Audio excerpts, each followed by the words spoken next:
Hello, so this video I'll speak in my normal voice and we'll give you an update on what happened to Mr. Amos. As you all recall, he actually made a video whereby he said finally LKY is dead, and he posted some very disturbing comments about Mr. Lee, and I guess everyone got really upset about this matter.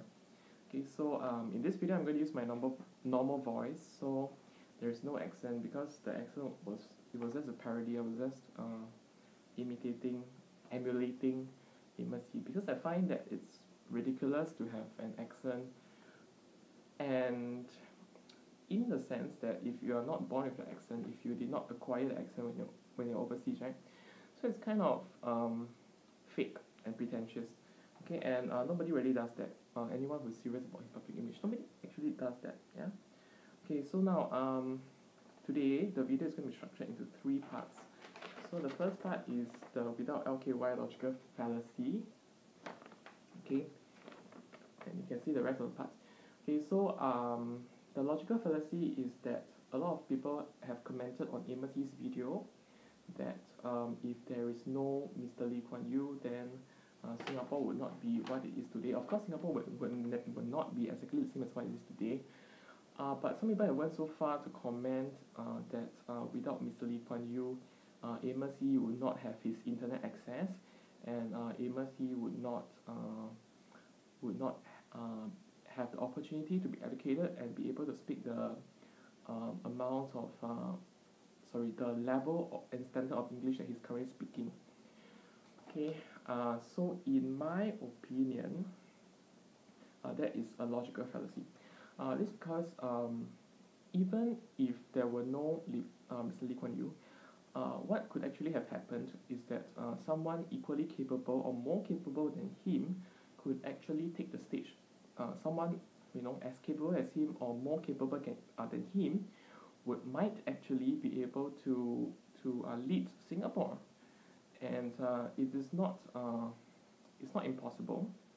Okay, neither can I say that it's 100% certainty, but there is a possibility that someone who is capable or more capable might actually take the lead to lead Singapore to where she is today, right? So if you look at the neighboring countries, I mean, it's Southeast Asian countries, it is not so it will not be so optimistic. As in, the situation will not be so good without Mr. Lee. Okay, and the reason for this is because Malaysia, Thailand, Indonesia, they are not as developed as Singapore. So without Mr. Lee, one can make the argument that Singapore would not be as developed as she is today. But if you look at the North Asian countries like Japan and Korea, there is you can put forward the argument that Singapore might still be able to change from third world to first world, and you need not really have a single person to be there for 30-40 years with that amount of control over the country and dominance of the country. So without Mr. Lee, we will never know what the alternative history will play out like. Okay, we will never know what is going to happen if there were no Mr. Lee. Okay, we never know. Singapore might be as developed as she is today, maybe even more developed, or maybe less developed but with greater freedom of speech and political liberties, or maybe even more developed and with greater political liberties and greater more care for the disabled and the elderly, and we'll never know how history is going to pan out.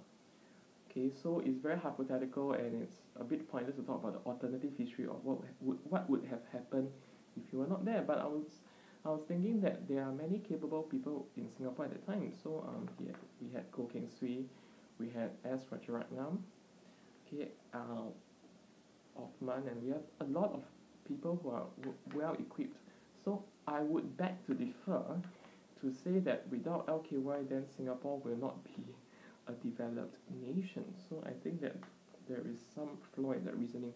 Of course, we will never know how the future would have panned out if there's no Mr. Lee. Okay, so that's why when I read the comments in Amos Yee's video, I was a bit shocked because the comments were more emotional than